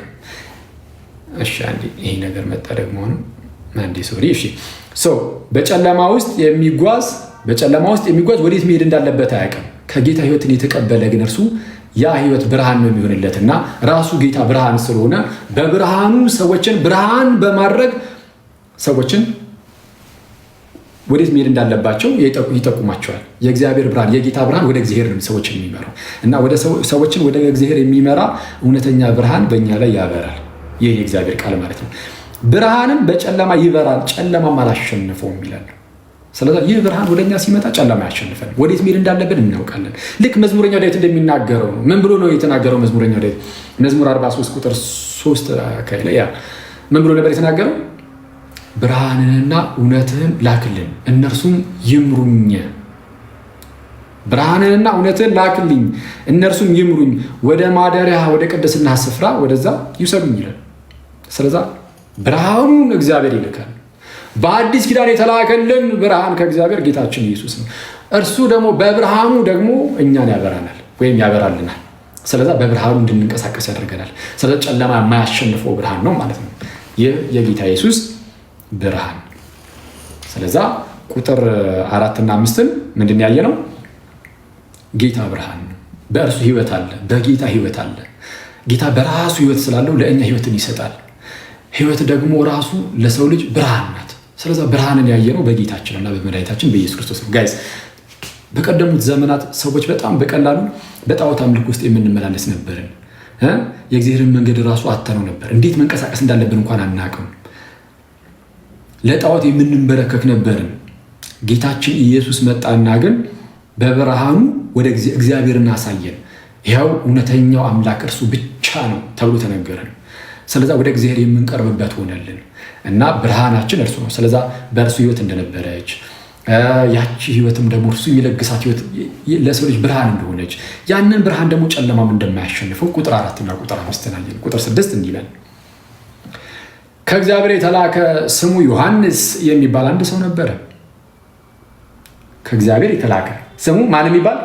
ዮሐንስ። ማን ነው ዮሐንስ? እስቲ ይህን ወንጌል የጻፈው ማን ነው? ዮሐንስ። ይሄኛው ዮሐንስ መጥምቁ ዮሐንስ። እሺ ማታውቁ የላችሁም እኮ ማታወቂያ ግን ሙስሊም ወንድሞቻችን ሊኖሩ ስለሚችሉ ድንገት ለነሱ በሚለው መጥምቁ ዮሐንስና ወንጌል ዮሐንስ ይለያያሉ። እንደምታውቁት መጥምቁ ዮሐንስ የኤልሳቤጥ ልጅ ነው። ስለዚህ የጌታም ዘመዱ ነው ማለት ነው። በስጋ ሪሌት ያደርጋሉ እና በ6 ወር ቀደም ይለዋል አይደለ? ጌታችን ኢየሱስን በ6 ወራት ቀደም ብሎ የተወለደው በበረሃን ያደገው በኋላ ላይ እየመሰከረ እየሰበከ መጣ። ወንጌላዊ ዮሐንስ ግን በኋላ ላይ ጌታችን ኢየሱስ መስበክ ከጀመረ በኋላ ከአሳ አጥማጅነት ከወንድሙ ከያዕቆብ ጋር የመረጠው ነው። ይህን የጻፈው ወንጌላዊ ዮሐንስን ከአሳ አጥማጅነት ላይ ጌታ ኢየሱስ የመረጠው ያ ዮሐንስ ማለት ነው። አሁን እየተነገረ ያለው ስለ መጥምቁ ዮሐንስ ነው። መጥምቁ ዮሐንስ መንገድ ጠራጊ ሆኖ መጥቷልና ቁጥር 6 ላይ እንዲህ ይላል፣ ከእግዚአብሔር የተላከ ስሙ ዮሐንስ የሚባል አንድ ሰው ነበረ። እሺ አንድ ሰው ነበረ ከእግዚአብሔር የተላከ እና ምን ሁሉ በእርሱ በኩል እንዲያምኑ፣ በዮሐንስ በኩል ማለት ነው፣ በእርሱ በኩል እንዲያምኑ ይህ ስለ ብርሃን ይመሰክር ዘንድ ለምስክር መጣ። አሁን ቴስቲሞኒ ያለ ምስክር አለ። አሁን መጥምቁ ዮሐንስ ተልኳል። መጥምቁ ዮሐንስ ይመሰክራል። ሲመሰክር የሚመሰክረው ስለማን ነው? ስለ ብርሃን አይደለም የሚለው። ከእግዚአብሔር የተላከ ስሙ ዮሐንስ የሚባል አንድ ሰው ነበረ። ሁሉ በእርሱ በኩል እንዲያምኑ ምን አደረገ? እንዲያምኑ በእርሱ በኩል ማለት በዮሐንስ በምስክርነቱ በኩል እንደማለት ነው። ዮሐንስ ይመሰክራል፣ ይሰብካል። እሱን ሰምተው እንመን እንዲሉ እንዲያምኑ ይህ ስለ ብርሃን ይመሰክር ዘንድ ለምስክር መጣ። ከላይ ስለ ጌታ በእርሱ ሕይወት ነበረች፣ ሕይወትም የዓለም ብርሃን የሰው ልጅ ብርሃን ነበረች እያለ ተናግሮ ነበር። እውነተኛው ብርሃን የእግዚአብሔር ቃል ጌታ ኢየሱስ ነው እና ይህ ስለ ብርሃን ሊመሰክር መጣ ተባለ። መጥምቁ ዮሐንስ ስለ ብርሃን ሊመሰክር መጣ። እሺ ኦኬ፣ እንዲህ ይላል፣ ስለ ብርሃን ሊመሰክር መጣ። ስለ ብርሃን ሊመሰክር መጣ እንጂ ተመልከቱ ጋይስ፣ ስለ ብርሃን ሊመሰክር መጣ። ግን ስለ ብርሃን ሊመሰክር መጣ እንጂ እርሱ ራሱ ግን ብርሃን አልነበረም። መጥምቁ ዮሐንስ ብርሃን አልነበረም። እውነተኛው ብርሃን የእግዚአብሔር ቃል ነው። ከሰዎች ሁሉ ላይ ጨለማን ገፉ በብርሃን የሚያንቀሳቀሰው እግዚአብሔር አምላካቸውን ፈጣሪያቸውን እንዲመለከቱ የሰዎችን የልቦና ዓይን የሚያበራው የሕያው እግዚአብሔር ልጅ ጌታችንና መድኃኒታችን ኢየሱስ ነው። እርሱ ነው እውነተኛው ብርሃን። መጥምቁ ዮሐንስ ሲመጣ ልክ እንደ ጌታ ኢየሱስ እኔ እውነተኛ ብርሃን ነኝ ብሎ ወይም እውነተኛ ብርሃን ሆኖ ከሰዎች ላይ ጨለማን ሊገፍ የመጣ ሳይሆን እርሱ ስለ ብርሃን ሊመሰክር የመጣ ነው። መንገድ ጠራጊ ነው። ስለ ብርሃን ይመሰክራል፣ ሰዎች ይሰማሉ፣ ያምናሉ። በእርሱ በኩል እንዲያምኑ ለምስክርነት መጣ። ማን? መጥምቁ ዮሐንስ። እሺ ስለ ብርሃን ሊመሰክር መጣ እንጂ እርሱ ብርሃን አልነበረም። ከቁጥር 6 እስከ ቁጥር 8 ያለውን እንዳትረሱ። ስለ መጥምቁ ዮሐንስ ነው የነገረን። ስለ መጥምቁ ዮሐንስ ለምስክርነት እንደመጣ፣ ለምስክርነት ሲመጣ ደግሞ ስለ ብርሃን ሊመሰክር እንደመጣ፣ ስለ ብርሃን ቢመሰክርም እርሱ ራሱ ግን ብርሃን እንዳልነበረ። ታዲያ ብርሃን ማን ነው? ብርሃኑ ነጋ ነው እንዳትለኝ እንጂ። እሺ ብርሃን ማን ነው? ቁጥር 9 ላይ ነን። ለሰው ሁሉ የሚያበራው ለሰው ሁሉ የሚያበራው እውነተኛው ብርሃን ወደ ዓለም ይመጣ ነበረ። በዓለም ነበር፣ ዓለሙም በእርሱ ሆነ፣ ዓለሙም አላወቀውም። እውነተኛው ብርሃን ማን ነው? ይህ ዮሐንስ የመሰከረለት ጌታ ማን ነው? እርሱ ይናገራል ምን ብሎ? ለሰው ሁሉ የሚያበራው እውነተኛው ብርሃን ግን ወደ ዓለም ይመጣ ነበረ። ወደ ዓለም የሚመጣው ብርሃን ማን ነው? የእግዚአብሔር ቃል ነው። በኋላ ላይ ቃልም ሥጋ ሆነ ይለናል። ስለ ብርሃን ሲናገር ከላይ ነው። ገና ቁጥር 4 ላይ ሕይወት በእርሱ ነበረች፣ ሕይወትም የሰው ልጆች ብርሃን ናት ወይም ደግሞ ታበራለች ብሎ ይናገራል። ኦኬ ለሰው ሁሉ የሚያበራው እውነተኛው ብርሃን ወደ ዓለም ይመጣ ነበረ። በዓለም ነበረ ይልና ቀጠል አድርጎ የሚል ጥሩ ነው። ዓለሙ በእርሱ ሆነ። ዓለሙ በእርሱ ሆነ። ቁጥር 3 ላይ ምን ነበር ያየነው? ሁሉ በእርሱ ሆነ፣ ዓለሙ በእርሱ። አሁን ደግሞ ዓለሙ በእርሱ ሆነ። የእግዚአብሔር ቃል አለቀ። ቃል ነው።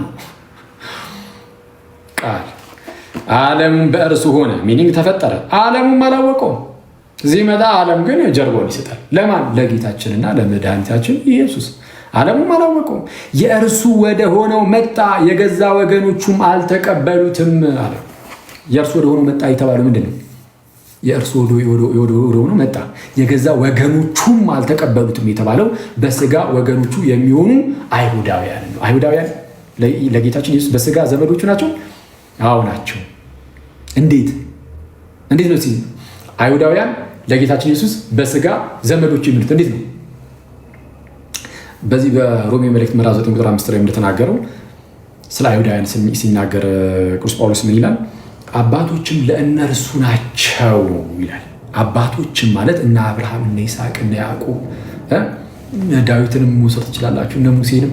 እነርሱ እኮ እነዚህ ሁሉ አባቶች ለእነርሱ ለአይሁዳውያን ናቸው። ምክንያቱም አይሁዳውያን በስጋ ከእነዚህ ሰዎች ነው የሚመጡት። ስለዛ አባቶችም ለእነርሱ ናቸው እና ይልና ከእነርሱም ክርስቶስ በስጋ መጣ። ከእነርሱ ነው ክርስቶስ በምን የመጣው? በስጋ። እርሱም ከሁሉ በላይ ሆኖ ለዘላለም የተባረከ አምላክ ነው፣ አሜን ይላል ሮሜ ምዕራፍ 9 ቁጥር 5። እርሱም ይላል ጌታችን ኢየሱስ ከሁሉ በላይ ሆኖ ለዘላለም የተባረከ አምላክ ነው፣ አሜን። ይህ ለዘላለም የተባረከው ከሁሉ በላይ የሆነው አምላክ እርሱ በስጋ ግን ከራሳቸው ከአይሁዳውያን መጥቷል እና በስጋ ወገኖቹ ናቸው። ወደ እነርሱ መጣ። አይሁዳውያን አንቀበልህም ማለት አብዛኞቹ፣ ሁሉም አይደለም፣ አብዛኞቹ አንቀበልም ማለት አንቀበልም ካሉት ታዲያ ኦኬ፣ በእነርሱ ላይ ይከፋል። አንቀበልም ቢሉ ጌታን እምቢ ቢሉ ለእነርሱ ሕይወት ይቀርባቸዋል። ግን የጌታ ጥሪ ግን በስጋ ዘመዶቹ ለሆኑት ብቻ ሳይሆን ለዓለም ሁሉ ነውና አልቀበልም አላቸው። ለተቀበለው ይሰጠዋል። ታዲያ ጸጋውን ምን ጎድሎት እርሱ?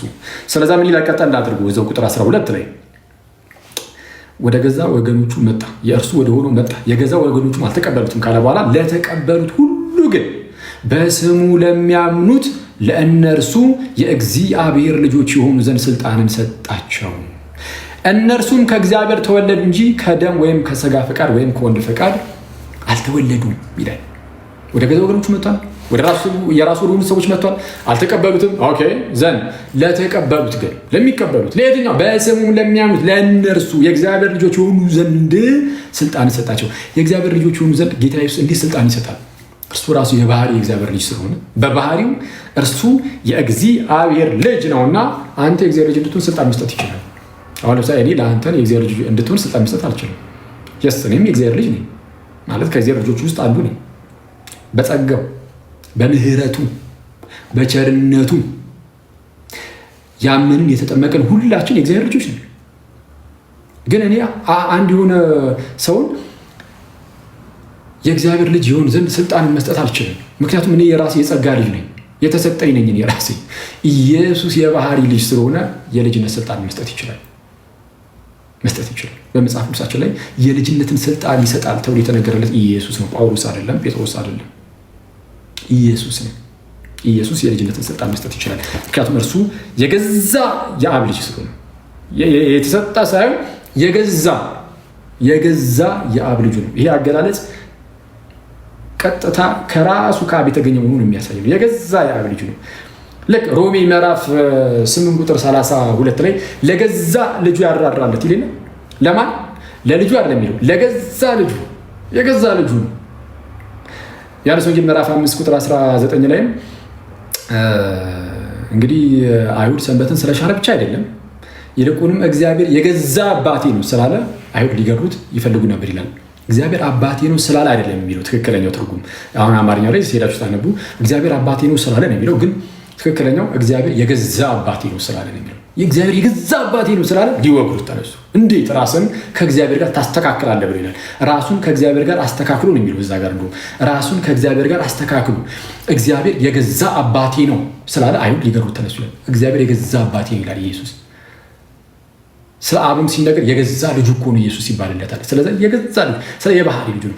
እርሱ ስልጣንን ደግሞ ለሌሎች መስጠት ይችላል። የልጅነት ስልጣን ለእነማን? ለተቀበሉት በስሙም ለሚያምኑት። እነርሱ በቃ ከስጋና ከስጋ ፈቃድ የተወለዱ አይደለም ባቸው፣ ወይም ከወንድ ፈቃድ የተወለዱ አይደለም፣ ከእግዚአብሔር የተወለዱ ይሆናሉ ነው። እንዲህ ይልና ቁጥር 14 ላይ ቃልም ስጋ ሆነ። አሁን እስካሁን የተነገረለት ያ ቃል ዓለም በእርሱ ሆነ፣ ሁሉ በእርሱ ሆነ፣ ከተፈጠረው አንዳች እንኳን ያለ እርሱ የተፈጠረ እኮ ኧረ የለም። ኧረ ይህ ቃል እኮ በመጀመሪያ ነበረ። ኧረ ይህ ቃል እኮ ከእግዚአብሔር ጋር ነበረ። ኧረ ይህ ቃል እኮ ራሱ እግዚአብሔር ነበረ የተባለለት እርሱ ሥጋ ሆነ ደግሞ ተባለ። ቃልም ሥጋ ሆነ በእኛም አደረ፣ ጸጋንና እውነትንም ተመልቶ፣ ጸጋና እውነትም የተመላ ነው። ቃልም ሥጋ ሆነ በእኛም አደረ፣ ጸጋና እውነትንም የተመላ ነው። ወይም ደግሞ እናንተ ጋር አሁን ባለው በተለመደው አተረጓጉም ከሆነ ደግሞ ቃልም ሥጋ ሆነ ጸጋና እውነትም ተመልቶ በእኛ አደረ ይላል። ትክክለኛ አተረጓጉም ቃል ሥጋ ሆነ በእኛም አደረ፣ ጸጋና እውነትንም የተመላ ነው። ቃልም ሥጋ ሆነ ጸጋና እውነትንም ተመልቶ በእኛ አደረ። እናንተ ጋር እንዳለው በዛ ማንበብ ትችላላችሁ። አንድ ልጅም ከአባቱ ዘንድ እንዳለ ያለውን ክብሩን አየ። አሁን ምን ማለት ነው? ምንድን ነው ቃል ሥጋ ሆነ? አሁን ቃል አስቀድሞ ሥጋ አልነበረም። ቃል አምላክ ነው። በቃ አምላክ ብቻ ነው። ቃል ፈጣሪ ብቻ ነው። ቃል ጌታ ብቻ ነው። አምላክ ብቻ ነው። የሁሉ ባለቤት፣ የሁሉ ገዢ፣ የሁሉ ጌታ ሰዎችን ለማዳን ሲል መጥቶ ሥጋ ሆነ። ልክ በዚህ በገላትያ ምዕራፍ 3 ቁጥር 13 ላይ ከሕግ እርግማን እንዲዋጀን ስለኛ እርግማን ሆነ ይላል። ከሕግ እርግማን እንዲዋጀን፣ ከሕግ እርግማን እንዲዋጀን ምን ሆነ? ስለኛ እርግማን ሆነ ነው የሚለው። እርግማን ሆነ ማለት ወደ እርግማንነት ተለወጠ ማለት ነው። ይህ ከኛ የራቀ ጌታ ወደ እርግማንነት አልተለወጠም። የሁላችንን እርግማን ግን በራሱ ላይ ተሸከመ ነው። ያዘን መያዝን ያሳያል። ሆነ የሚለው ቃል መያዝን ያሳያል።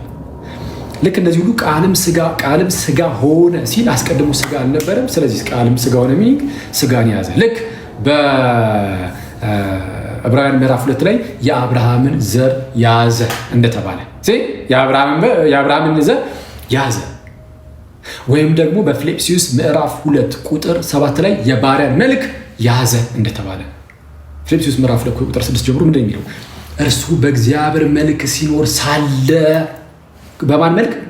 በእግዚአብሔር ሞርፌ፣ በእግዚአብሔር መልክ ከእግዚአብሔር ጋር ተካክሎ ማለት ነው። በእግዚአብሔር መልክ ሲኖር ሳለ ከእግዚአብሔር ጋር እኩል መሆንን መቀማት እንደሚገባ ነገር አልቆጠረም። ከእግዚአብሔር ጋር ምን መሆንን? እኩል መሆንን፣ መተካከልን። በእግዚአብሔር መልክ መኖር ማለት ከእግዚአብሔር ጋር እኩል መሆን ማለት እንደሆነ ይኸው እዛ ጋር ነገረን። ዝቅ ያለ ይልና ግን እዛው ጋር ምን ይላል? የባሪያን መልክ ደግሞ ያዘ። የባሪያን መልክ በእግዚአብሔር መልክ ይኖር የነበረው ከእግዚአብሔር እንድች እንኳን የማያንሰው ያ ጌታ ንጉሥ ምን ሆነ? የባሪያ ይህን እናንተን ማለት ነው ሥጋ መልክ እርሱን ያዘ። በምስሉም እንደ ሰው ተገኝቶ ራሱን አዋረደ ተባለ። ጋይስ ሁሉ ስለ እኔ እና ስለ እናንተ ስለ ዓለም ሁሉ ሕዝብ ነው። ስለ ሁሉ በምስሉም እንደ ሰው ተገኝቶ ራሱን አዋረደ። ይኸውም ለመስቀል ሞት እንኳ የታዘዘ ሆነ ተባለ። አየ አምላክ ሆኖ እንዴት ይሞታል? አምላክ ሆኖ በጥፊ ተመታ ነው የምትሉት?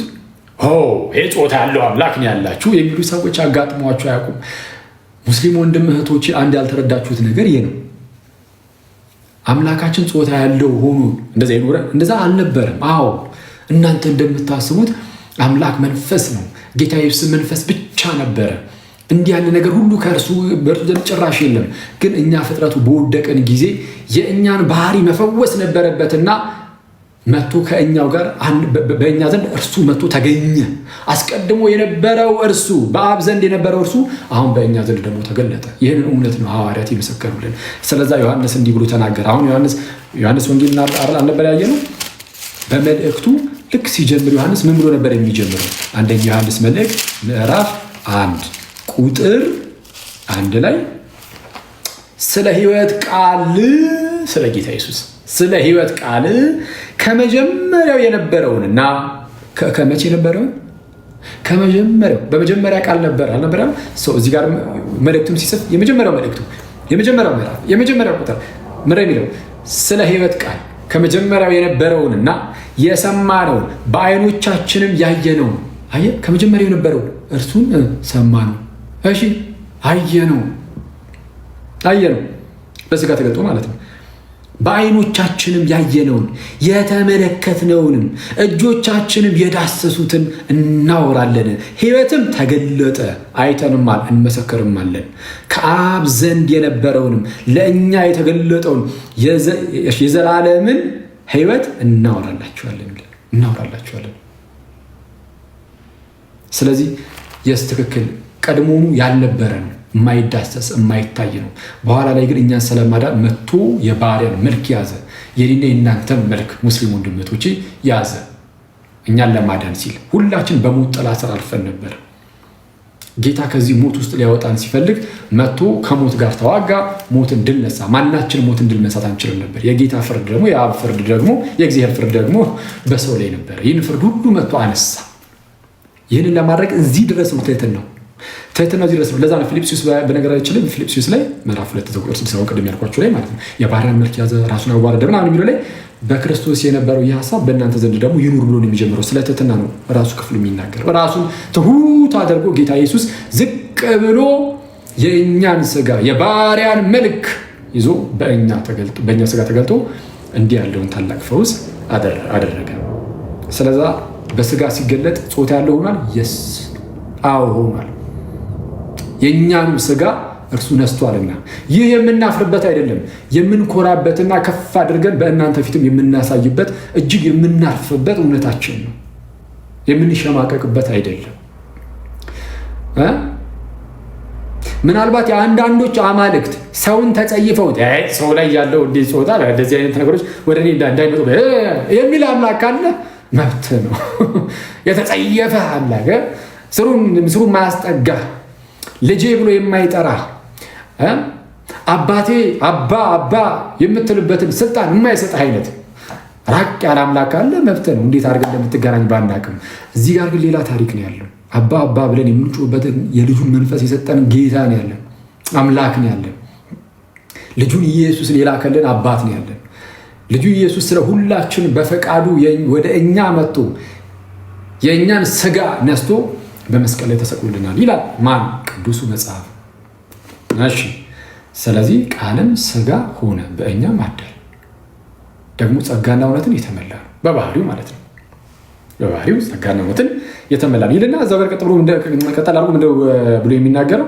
አንድ ልጅም ብቸኛ ልጅም ማለት ነው።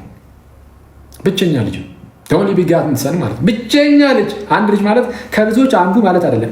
አንድ ልጅ ማለት ብቸኛ ልጅ ማለት ነው። አንድ ልጅም ብቸኛ ልጅም ከአባቱ ዘንድ እንዳለው ክብር። ከማን ዘንድ? ከአባቱ ዘንድ እንዳለው ክብር። ቃልም በእግዚአብሔር ዘንድ ነበረ አይደል? ቃልም በእግዚአብሔር ዘንድ ነበረ ብለን ነበረ ቅድም መጀመሪያ ቁጥር 1 ላይ ቃልም በእግዚአብሔር ዘንድ ነበረ ብለን ነበር። አንድ ልጅም በአባቱ ዘንድ እንዳለው ክብር የሆነውን ክብር አየን ይላል። ታላቅ ክብር አለው። ያ ታላቅ ክብር ያለው በአብ ዘንድ የነበረው በአባቱ ዘንድ የነበረው ልጁ መጥቶ በስጋ ሲገለጥ አረ ይህንን ክብር አየን ብሎ ተነገረ። አየን ተብሎ ተነገረ። እሺ፣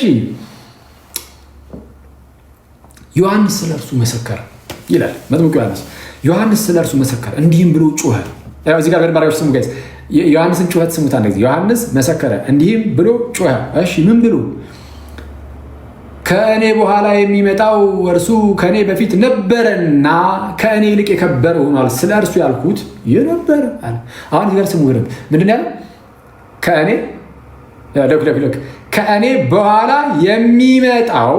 ከእኔ በኋላ የሚመጣው አሁን መጥምቁ ዮሐንስ ነው። መጀመሪያ እሱ አይደል የመጣው? መንገድ ጠራጊ ነው። መጀመሪያ መጥምቁ ታውልቆ ጋይስ ታላቅ ይቅርታ ጋር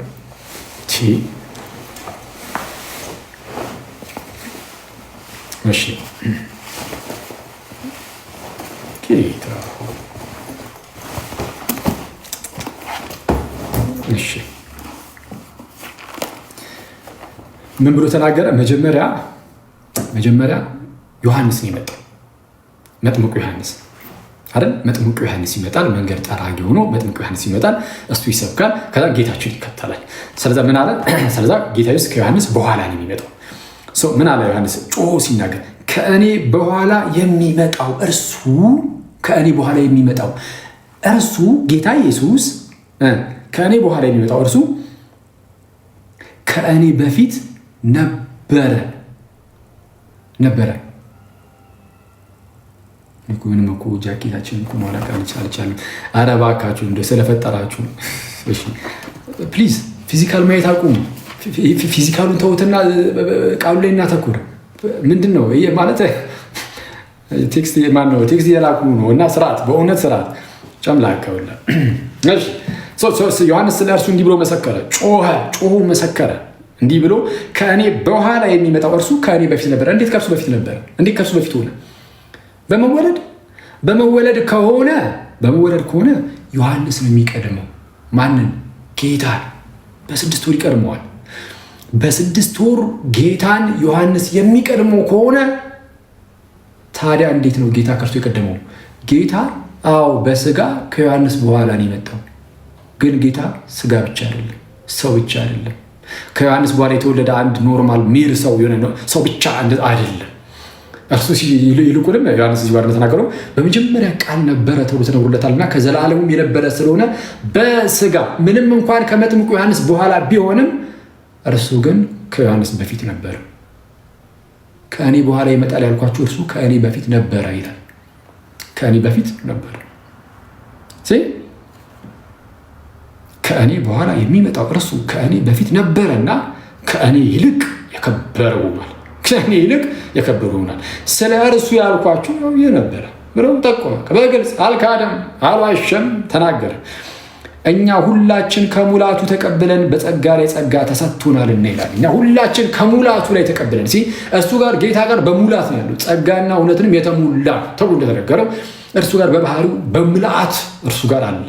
ከእርሱ ላይ ጌታ ይሰጣል። ሕይወት በእርሱ ነበረች፣ ሕይወትም የሰው ልጅ ብርሃን ነበረች ተብሎ እንደተነገረ ጌታ ይህንን ሕይወት ለሰው ይሰጣል። በራሱ አለውና ስለዚህ እኛ ሁላችን ከሙላቱ ተቀብለን በጸጋ ላይ ጸጋ ተሰጥቶናልና።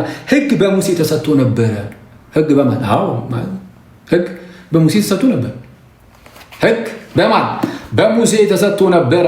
ጸጋና እውነት ግን በጌታ በኢየሱስ ክርስቶስ ሆነ። ሕግ በሙሴ ተሰጥቶ ነበረ። ተሰጥቶ ነበረ። አሁን ጌታ ኢየሱስ መጣ። በጌታ ኢየሱስ ግን ጸጋና እውነት ሆነ። ለምን? እርሱ ለአብ ቅርብ የሆነ ከአብ ጋር አንድ የሆነ የአብ እውነተኛ ልጁ ነውና። ስለዛ ቀጠል አድርጎ ምን ይላል? መቼም ቢሆን እግዚአብሔርን ያየው አንድስ እንኳ የለም፣ በአባቱ እቅፍ ያለ አንድ ልጁ እርሱ ግን ተረከው ተብሎ ተነገረው። ይህ የመጨረሻው ጥቅሳችን ነው ማለት ነው። መቼም ቢሆን እግዚአብሔርን ያየው አንድስ እንኳ የለም ማለት እግዚአብሔርን ያየው ሙሴ አይቶታል። ግን በዚህ ሴንስ አይደለም። በተገለጠለት ልክ እግዚአብሔር በረድኤት ይገለጥና በተገለጠለት ልክ የሚገለጠውን ነገር ያያል። ከዛ አንጻር እግዚአብሔርን አየ ተብሎ ሊነገረት ይችላል። ከዛ አንጻር በባህር ግን እግዚአብሔርን የሚያየው አንድስ እንኳ የለም። ጌታ ኢየሱስ ግን እግዚአብሔርን አይቶታል አይደለም የተባለው። እግዚአብሔርን አይቶታል ሳይሆን በአባቱ እቅፍ ማየትማ ከርቀት ምኩት ያለ እንዲህ አብሱ እንደዛ እንኳን አይደለም።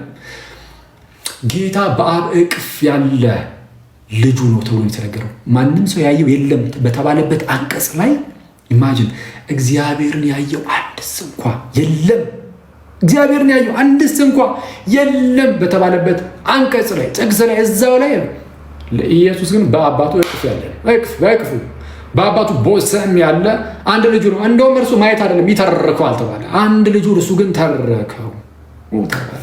ስለዛ ስለ አብ ጌታችን ኢየሱስ እንዲህ መተረክ ይችላል። ለምን? ማየት አይደለም፣ ያውም የጸጋ ምናምን ዝም ብሎ በረድኤት የማየትም ምናምን አይደለም። እውነተኛ ልጁ ነው። በቀጥታ ከእርሱ የተገኘ የገዛ ልጁ ነው እና እርሱ አብን ይተርከዋል። ልክ በማቴዎስ ወንጌል ምዕራፍ 11 ቁጥር 27 ላይ ምን ተብሎ እንደተነገረው ነው? ከአብ በቀር ወልድን የሚያውቅ ማንም የለም። ከማን? ከአብ በቀር ማንም ወልድን እንኳን የሚያውቅ ማንም የለም ይልና ከወልድም በቀር ወልድም ሊገልጥለት ከወደደው በቀር አብን የሚያውቀው ማንም የለም። ከወልድ በቀር አብን የሚያውቀው ማንም የለም። ወይም ነው ወልድ ሊገልጥለት ከወደደው በቀር። ስለዚህ ወልድ ነው አብን በባህሪ የሚያውቀው። ከዛ እሱ ነው በቃ ሲገልጥልህ፣ ወልድ ካልገለጠልህ አታውቅም። እሱ የሚገልጥልህ እሱ ነው የሚገለጥልህ። እግዚአብሔር እንድናውቅ አደረገን። ቁጥር 18 ድረስ የዛሬው ጥናታችን የዚህን ያህል አጥንተን ጨርሰናል። በጌታ ስራ በጣም ይቅርታ አድርጉልኝ። ሰዓቱን አሳልፍ ያለው ክብርና ምስጋና ሁሉ ይሁን አንድ አምላክ ለሚሆን ለአብ ለወልድ ለመንፈስ ቅዱስ ዛሬም ዘወትርም ለዘላለሙ። እናንተ ሰዎች ይበቃናል። ኮሜንት ሊፈጥላችሁ ከዛ በኋላ አይ ቲንክ መለየት የምንችል ይመስለኛል። አይመስላችሁም? እኔ ይመስለኛል። ታዘበው ጋይዝ ጌታ ስራ አመሸን ስንት ሰዓት? 4 ሰዓት ከ20 ምናምን ደቂቃ አሳልፈናል። እንደው ይምሩናል ብለን ተስፋ እናደርጋለን። ሌላ ቦታ እንደዚህ የመጽሐፍ ቅዱስ ጥናት ምናምን ያለበት ቦታ አለ እና እንግዲህ እስቲ እንትን እንላለን ማለት ነው። ጌታ ኢየሱስ ያው ጋይስ የሚከብዳችሁ ምናምን የሚያስቸግራችሁ ነገር ካለ ሳስረዳችሁ ምናምን አክሊልች ጋር ወይ ትፈጥናለህ ወይ ሌላም ነገር ቢሆን ሌላም ነገር ቢሆን ሀሳብ አስተያየት ምናምን ካላችሁ ለራሳችሁ ያዙት። ስቀን ነው እንትን በሉ ቴሌግራማችን ላይ እና በቻናላችን በኩል ጻፉልኝ እና ማሻሽሎን እያሻሻልኩኝ እንደው ጌታ በረዳ ይልቅ ዋናው ሀሳቤ በቃ ትንሽ ቢሆን እንደዚህ የተወሰነ እንድንማማር ስለሆነ እንደዛ ያደረግን እንሄዳለን። በርቱ ምናምን የሰራዊት ጌታ ጊዜ ከእናንተ ጋር ይሁን። መጽሐፍ ቅዱስ ማንበብ እንዳታቆሙ ጋይስ። በቃ ህይወት የሚሆነን ይሄ ነው መጽሐፍ ቅዱስ። ስለዚህ ቀጣይ ሮብ ይሆናል የምንገናኘው። መልካም አዳር እናንተ ሰዎች። እዚህ ይበቃናል።